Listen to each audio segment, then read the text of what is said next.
नमस्कार सभी को। मैं कुमारी आकांक्षा राय।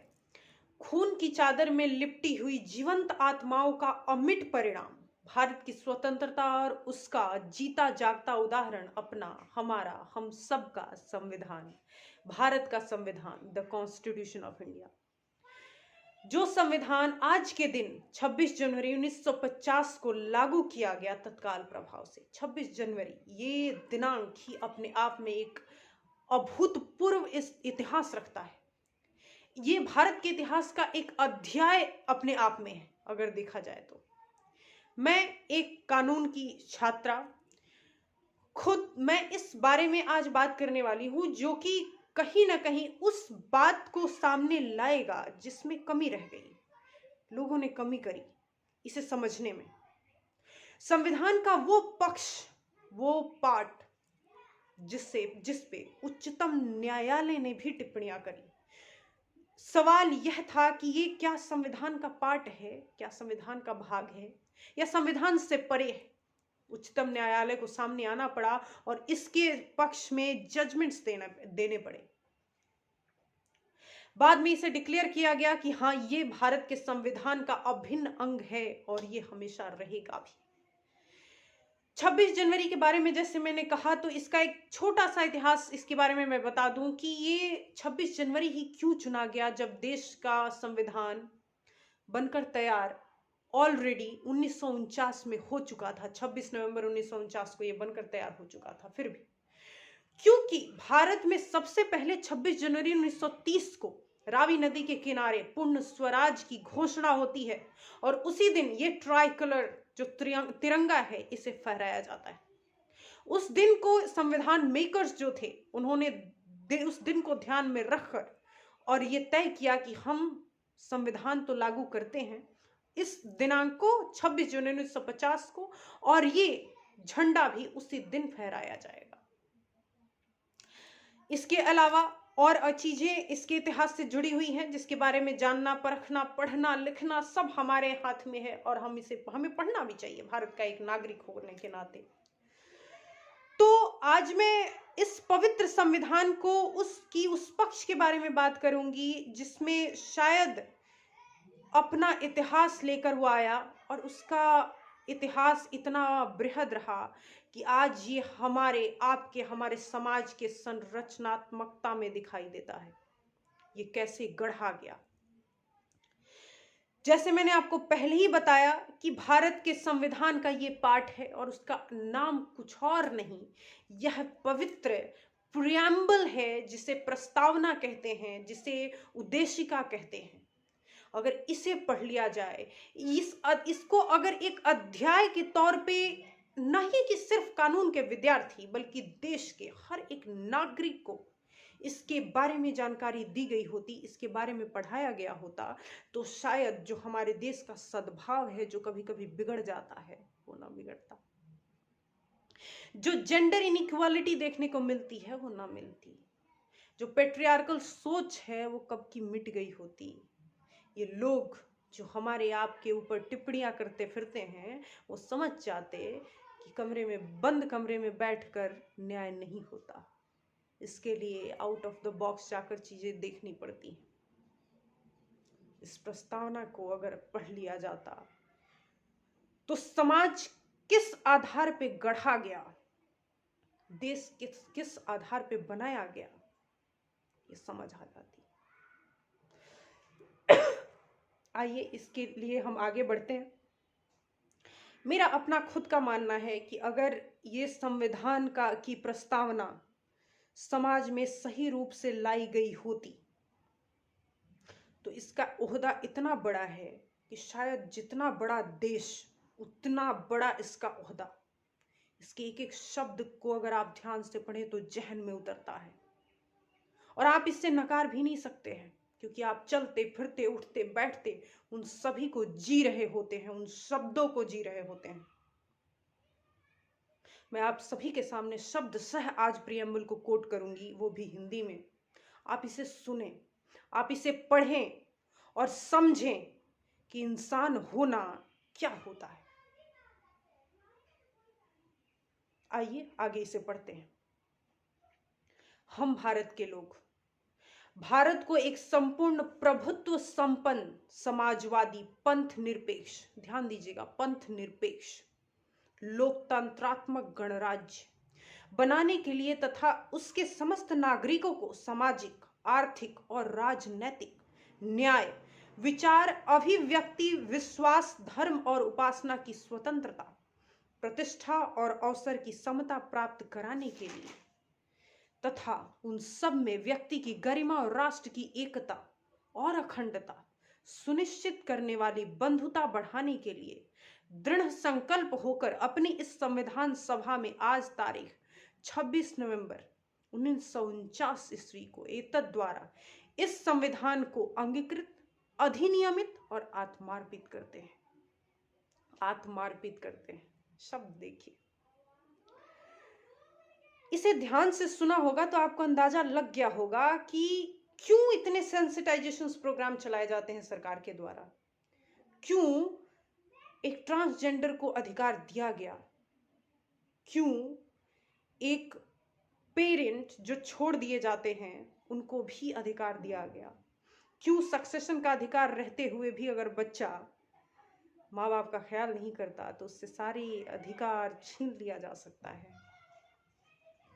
संविधान बताता है क्यों बार बार इस देश की अखंडता पे सवाल उठाने वाले लोग को एक कानूनी रूपी डंडा मारा जाता है और उन्हें जेल के सलाखों में डाल दिया जाता है, क्यों उन पे एनएसए लगा दिया जाता है, क्यों उन पे यूपीए लगा दिया जाता है, क्योंकि वो कहीं ना कहीं देश के लिए खतरा बन रहे होते हैं। जिस अखंडता को लाने के लिए न जाने कौन से पापड़ बेलने पड़े हमें। 1947 का दौर याद कीजिएगा, जिस वक्त हमें आज़ादी तो मिली थी मगर उसके साथ एक दुर्भाग्य हमारे सर पे चिपका था जिसका नाम विभाजन, वो भी धर्म के आधार पे। तो इस अखंडता को बर्बाद करने की इजाजत किसी शर्त पे नहीं दी जा सकती। इसके लिए सरकार, कानून, न्यायपालिका जो हथकंडे अपनाना चाहे अपनाती है। बहुत ही अच्छी बात इसमें कही गई है, पंथ निरपेक्ष। इस देश का कोई धर्म नहीं है, ये देश किसी एक धर्म के आधार पे भी नहीं चलता है।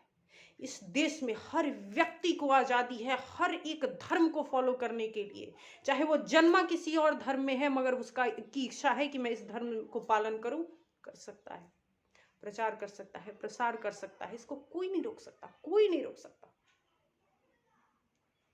ये ऐसा बड़ा दिल वाला देश है और ये दिल इतना बड़ा कौन देता है? ये प्रस्तावना ही उसे दे रहा होता है।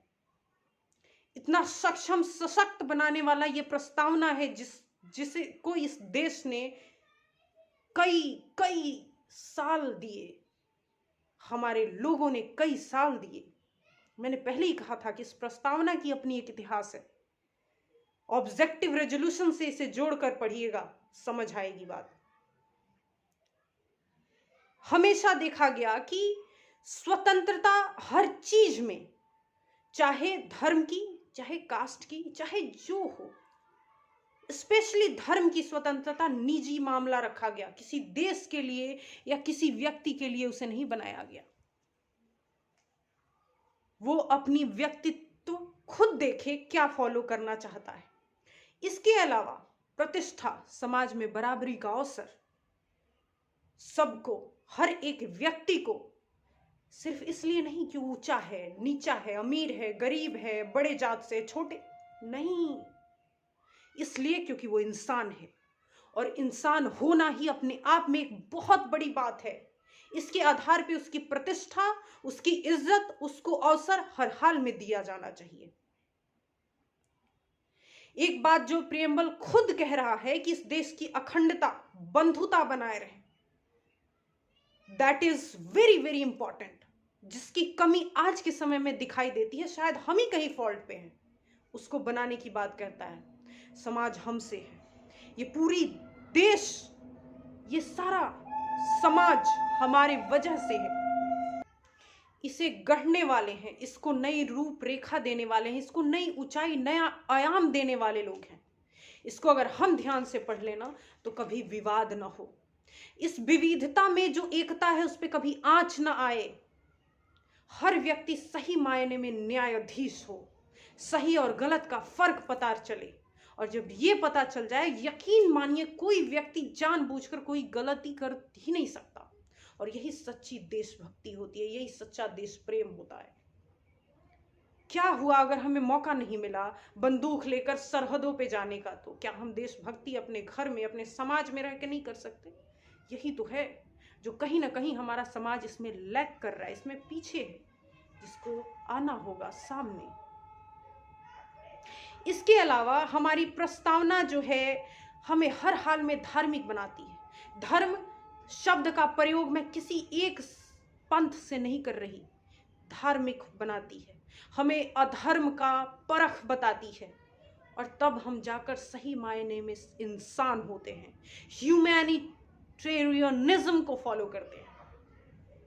और इस प्रस्तावना में आप कॉन्स्टिट्यूशन और कॉन्स्टिट्यूशनलिज्म भी देखेंगे।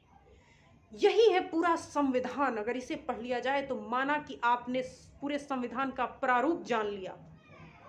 यही है, इससे परे कुछ भी नहीं है। इसे अगर जहन में उतार लिया जाए तो फिर कभी भी इस देश की अखंडता से खिलवाड़ न हो। हम उस रास्ते पे चल पड़ेंगे जिसकी कल्पना हमारे पूर्वजों ने की थी, और आज उस पे चलना मुश्किल हो रहा है। देश सर्वोपरि है, छोड़िए ना मटेरियलिस्टिक चीजों को।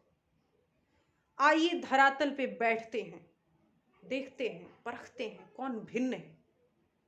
मालूम हो चलेगा कि कोई अलग नहीं, कोई भिन्न नहीं, सब अपने हैं, सब हमारे हैं।